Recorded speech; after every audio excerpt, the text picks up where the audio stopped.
Hello, and welcome back to Campbell's Sleep Tales. Before we begin, take a breath, not a deep one.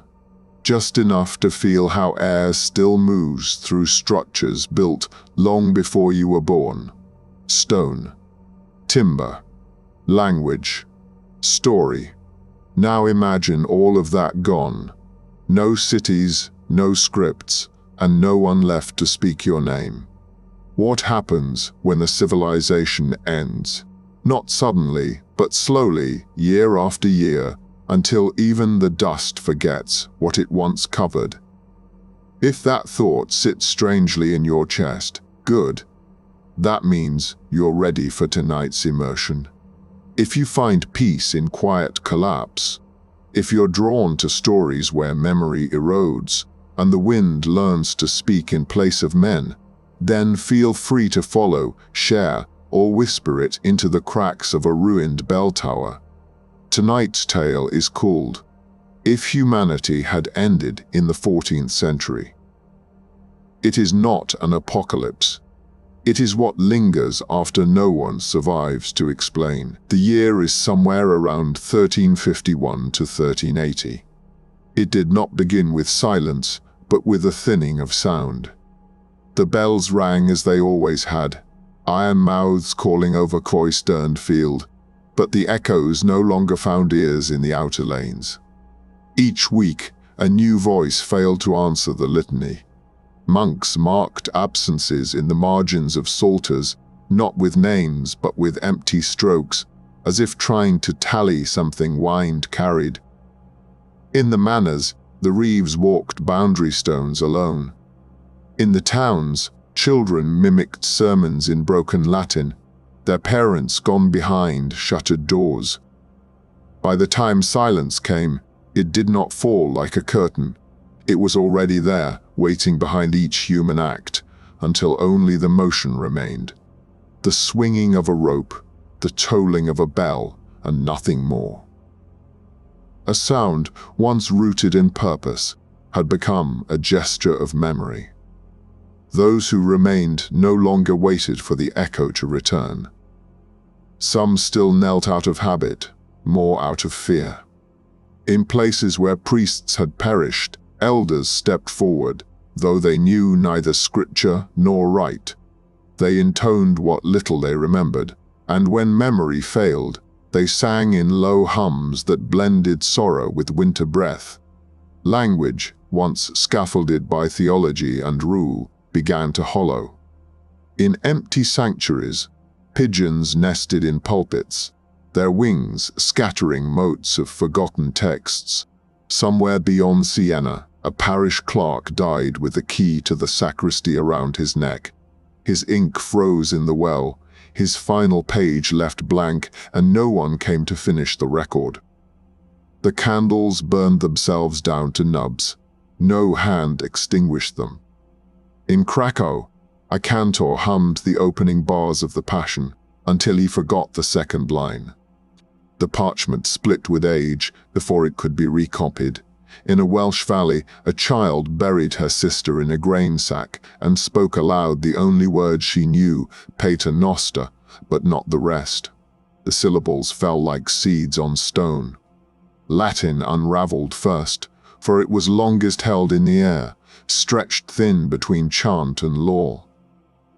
Its loss was not noticed all at once. It faded unevenly, phrase by phrase, chapel by chapel. Some villages retained fragments long after others fell mute.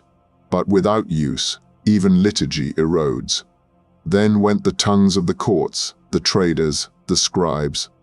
French lost its precision, Italian its tempo. German splintered. Castilian grew slow and thick, caught in the throat. None were lost in fire or decree. They were left in rooms where no one returned, shelves warped, binding cracked, mice made bedding of illuminated margins. And still the bells rang, though fewer hands remained to pull the rope. The forests did not reclaim the land with vengeance, only patience. Bramble crept through lintels, ivy split the mortar, antlers scraped the walls of collapsed granaries. Owls nested in barns, once warmed by human breath. The rain kept no calendar, and so marked the stones in its own rhythm. Roofs gave in, floorboards bowed. Mold pressed through tile, erasing paint. Paths became trails, trails became absence. No armies marched, no doctrines replaced the old. The world did not change through conquest, but attrition. Generation by generation, the reach of memory shortened. Grandparents had no words to give. Names detached from places, customs detached from meaning, and language detached from breath. A boy might hear a tale of saints and pestilence, but without dates, without map or marker, it hung like smoke above the hearth. Even stories could not be told the same way twice. The shapes of things persisted. Churches without sermons, mills without grain. But their uses were guessed at or feared. In the high fields of Provence, a herd of cattle stood untended, their bells still clinking in the dusk, long after no one listened. That was the last sound remembered in the valley. Not thunder, not prayer, but brass against bone, swaying in wind. The herds, too, wandered. Generations later, no one remembered they had once belonged to anyone at all. Chapter 2, The Roof Caves In. No one knew which herbs to burn to ward the fever, nor how deep to dig without breaching the last resting place of others. So they wrapped bodies in cloth, placed them behind walls, or left them in upper rooms, shuttered from the wind. Over time, these spaces collapsed, and with them the memory of who had once dwelled inside. Houses sank into themselves. Thatched roofs bowed beneath the weight of unchecked snow, then rain, then saplings. Beams gave way slowly, softened by decades of moisture. Floor joists turned spongy. Hearthstones cracked and rose askew as roots pushed through them. In kitchens where generations had boiled barley and salted meat, mold gathered in thick garlands, and no foot crossed the threshold to scatter it. The cities fared worse, for they had been made for density, for trade, for movement between doors. With that motion stilled, they rotted from within. Streets flooded where drains clogged with leaves. The bridges collapsed, not in a single instant, but stone by stone, loosened by the quiet persistence of water. Rats ruled the storehouses. Ivy pulled apart colonnades. The statues of saints and emperors lost their faces first, then their limbs. Their names went unspoken. Their likenesses faded under lichen and time. Yet it was not only decay that claimed these places, it was forgetting. Children born after the dying did not know what had come before. Only that stone broke the wind, and wells ran deeper near ruined towers. A shattered hall might become a sheepfold, a cloister, a place to wait out storms. The old roads still led somewhere, but no one called them roads. They were simply the spaces where the trees thinned. Rainfall shaped the land more than law ever had. With each season, streams carved deeper into the earth. Hills slid. Foundations shifted. Granaries tilted until grain no longer stayed heaped but ran like sand to one end. Entire hamlets leaned toward the river until they joined it. One by one, the thresholds disappeared. What language remained was practical.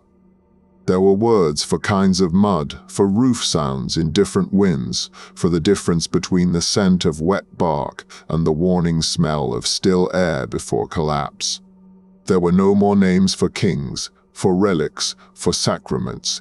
These were not needed. The world had narrowed. It was not cruel, only indifferent. In a hollow once known as Maastricht, a traveler from the southern marshes paused at the lip of a broken bell tower. He did not climb it. He stood beneath its shadow and turned his ear, not for the sound of God, but for the movement of swallows beneath the eaves. He stayed long enough to see them vanish, then moved on. That tower would fall a year later, not from violence or fire, but from the slow weight of seasons, bearing down. There were no chronicles. There were no repairs, only roofs, caving in, one by one. Chapter 3. The Water Gathers Names. The year is somewhere around 1500 to 1600. By then, there were no more maps. Not because they had all been burned or buried, but because no one could read them. The lines that once meant boundary, province, dominion, these no longer matched the world beneath them. Rivers had changed course. Lakes had swallowed fields. Valleys once crossed by stone bridges now ended in water, and those who traveled did so by memory, or by instinct, or by following the herons upstream. People did not live in villages anymore. They lived near things, near salt, near warmth, near a tree that bore fruit for more than one season. Language survived only in pieces, stitched to places the way bark clings to the leeward side of trees. Words bent to describe what remained. There was a name for the stream that never froze, another for the bend in the path where deer crossed, and another still for the sound the wind made when it passed through broken slate. These were not names as the old world had used them. They were not written or spoken in the same way twice. But they held. In the uplands beyond what had once been Prague, a girl sang to herself as she gathered nettles. Her song had no beginning. It repeated without pattern, a half hymn, half measure for counting, half murmur of something once heard in a cradle. She did not know what the words meant. They came from her mouth, the way breath fogs against cold bark, sudden, vanishing, real. Her grandmother had sung the same tune, though she had sung it in a different place, to a different wind. The languages of law and gospel had vanished, not in fire, but in soil. Without parchment, without schooling, there was nothing to bind one generation's speech to the next. Children listened to the birds, to the waters, to the cough of the aged, and shaped their mouths accordingly. Some sounds came from hunger, some from the effort of lifting, some from pain. Language became physical again. Its meanings lay not in the words, but in how the speaker held their body, in how long they looked toward the horizon before speaking. When people met, they did not trade names, for names did not hold. They gestured to the places they had come from, a gully near the hornbeam, a stone that marked a cousin's fall, a stretch of shallow water where eels once bred. Identity was geographic, temporary, fluid. Those who traveled too far were rarely understood, and so most did not travel far. And yet, the water gathered names. The rivers were still moving, still listening. They remembered the shape of roads long vanished. They passed through dead towns without slowing. They ran beside orchards that had gone wild, where trees bore fruit no one picked.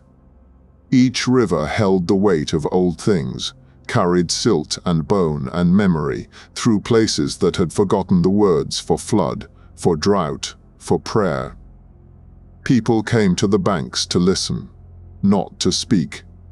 There was no power in speech anymore, but sometimes, in the movement of water over stone, they heard a pattern that matched the shape of something they had once needed to say. And for a moment, it was enough. It was not knowledge that survived. It was echo. By the coast, where the wind worked its fingers into every seam of the land, language hardened into something narrow and enduring. People there did not speak much. They did not need to. What passed between them was built from gestures, from grunts timed to the pull of nets or the crack of bone beneath a seal's jaw. Salt cured everything: meat, hide, even words. What remained of speech was lean and quick, stripped of decoration, carried out in the rhythm of tasks. Among the stone bays and brine-worn cliffs, a dozen coastal families moved in and out of the same weather, year after year. They fished. They scavenged wrecks. They boiled seaweed for lye. Their mouths, burned by cold and wind, learned to keep close against their teeth. There was no room for flourished vowels or indulgent grammar. A word was only kept if it served the body. Still, there were echoes. In one northern cove, an old woman traced her knuckles along the edge of a rusted chalice, muttering half-lines from a psalm that no one else remembered. She had no church, only the rock she sat on when the tide was low. No one answered her prayers, but the gulls quieted when she spoke. That was enough. On a different shore, further west, a child was taught to press his fingers to his lips when he passed a certain outcrop shaped like a sleeping man. No one said why. The gesture had become the meaning. There were dozens of such acts, scattered like driftwood across the generations, kneeling at springs, burying fish bones beneath new thresholds, leaving one pebble on a flat stone before departing inland. They were not practiced out of piety. They were simply remembered, and memory, in these places, was the closest thing to law. What little writing survived was accidental. Marks made on sailcloth to measure wear, carvings on bone to track seasons at sea, a tally of storms etched into the ribs of a boathouse. No one wrote to preserve. They marked to understand, to prepare, to not be surprised again. Meaning lived in utility, and utility had no time for stories. But even here, fragments of the old world clung like sea rot to the understructure. In a hidden cache behind a shattered quay, someone found a torn page pressed between two planks. It bore a line in faded script, Domini labia mea aperis. The children who saw it could not read, but they repeated the sounds to themselves, over and over, as though the syllables might ward off drowning. The words were nonsense to them. Still, they carried them. What these people shared was not a culture nor a heritage, but a way of staying near what fed them. The sea gave, and sometimes it did not. They lived accordingly. Their language followed suit. It was no longer spoken to remember. It was spoken to survive. In the deep woods, where no bells had ever rung and no road had passed for centuries, the trees grew so thick they muffled all human sound. Moss climbed high along the trunks. Fungi wrote their slow script in layers of decay. The people who lived near the forest's edge no longer feared it, but neither did they name it. It was not the wild. It was not sacred. It was simply there, like sky or stone or hunger. Among these trees, words fell away altogether. There were still people-quiet figures who moved with the seasons, who planted nothing but gathered well, who left no walls behind them. Their shelters were made of leaning wood, bark fitted to stone, smoke drifting low across damp earth. They marked their world not with speech, but with signs, a line of ash across a fallen log, 3 feathers tied with reed, stones stacked in shapes that would not fall by accident. These marks carried no fixed grammar. They shifted with region, with mood, with the feel of the coming weather. Yet they could be read, and were. Children learned these signs by watching, by tracing them with careful fingers, by sleeping beside them during storms. A spiral of pine cones meant return. A split birch branch meant follow. No one explained them aloud. Explanation would have broken the bond between act and meaning. In these woods, the forest was both canvas and speaker, and the people were listeners who had learned not to interrupt. Sometimes, when the wind turned, an old voice might rise, rasping, shaped into something like song. It did not tell a story, it followed the rhythm of breath and rustling leaves. It was said that these songs came from those who had once known language long ago, and now used only its memory to move their grief through the throat. The young did not ask who they were. They listened, and then moved on. Fire was known, but rarely used. Its brightness unsettled the balance. Instead, warmth came from stone, from fur, from pressed bodies. Light came from cracks in the canopy. Where reflection was needed, they polished bark with oil or watched the still surface of a black pool. The forest was mirror enough. There were no names, not for people, not for places. Identity rested in pattern. The way someone wove a shelter, the way their footprint curved in loam. To be remembered was to leave a trail that others could understand, not to be called by sound. Grief was shown by staying near the place where another had last slept. Joy was shared by returning to a mark someone else had made and adding to it. A stone balanced atop another, a braid of bark left in a hollow. The trees spoke, not in words, but in continuity. They did not need to remember what had been lost. They grew through it. And those who lived among them learned to do the same. Chapter 6. The Sky Without Scripture. The year is somewhere around 1900 to 2100. The sky still moved, but no one marked its turning. The stars came and went, untethered from story, no names, no hunters, no virgins cast in light. The moon rose without meaning. There were no calendars, no feasts, no fasts, no reckonings. It simply was, a dome of changing light above a people who had forgotten that time once marched in rows. They did not measure days. They followed warmth. They listened to the growth of insects in spring, the slowing of water in autumn. The shape of the year was not drawn in ink or chiseled into tower walls. It was traced in calluses, in the thickening of skin, in the turn of sleep toward longer nights. If there were seasons, they were felt, not known. In the low basin lands, where the winds blew wide and the soil cracked open in thirst, there lived clusters of people who did not count themselves. They bore no heirlooms, kept no ledgers, raised no stones. Their presence was marked only by what remained behind, a path worn into salt, a pile of split reeds, a silence where once there had been a story. A woman gave birth beneath a willow and left no sign. The child lived. It was enough.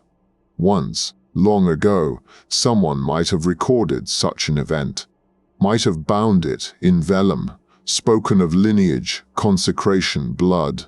But now, memory did not pass from voice to voice. It passed through motion, through sheltering a stranger, through building a fire at a river's bend where someone else had once left coals. There were no prayers, not because belief had been lost, but because it had ceased to require words. What devotion remained was quiet and instinctive, a hand pressed to the breast before crossing a plain, a pebble touched to the forehead before sleep. These were not gestures toward a god. There were no gods left.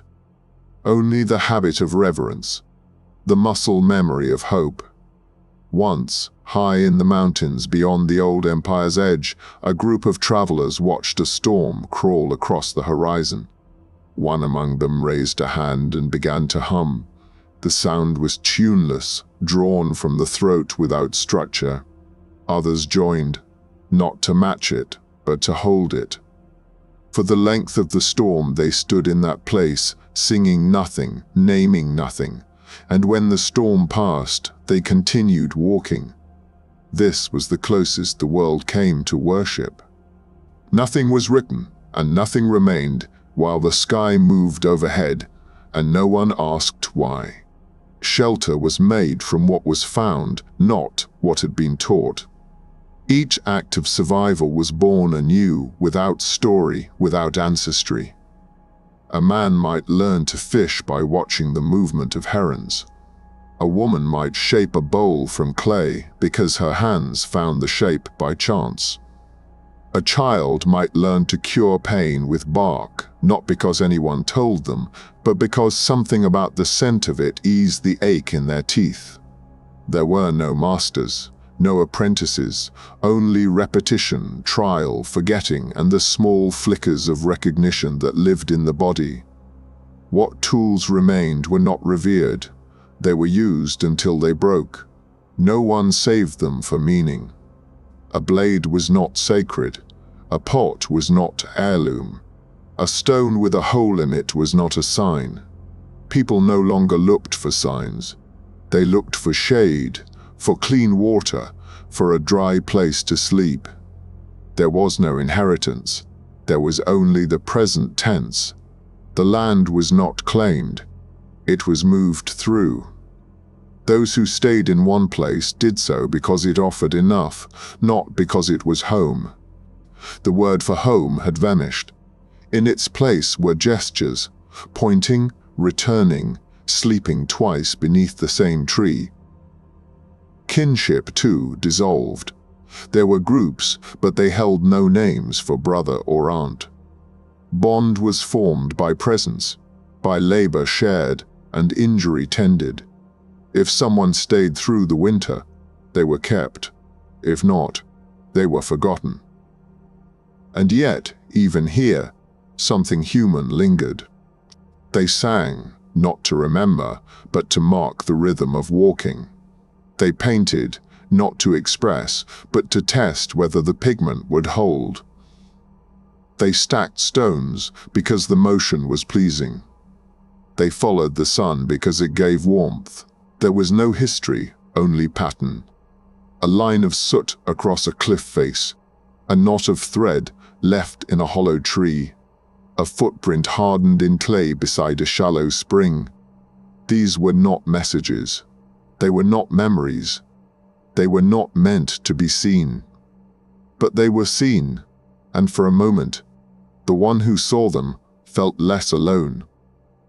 This was the last inheritance, not knowledge, not blood, not even story. Only the echo of intention, left without a name.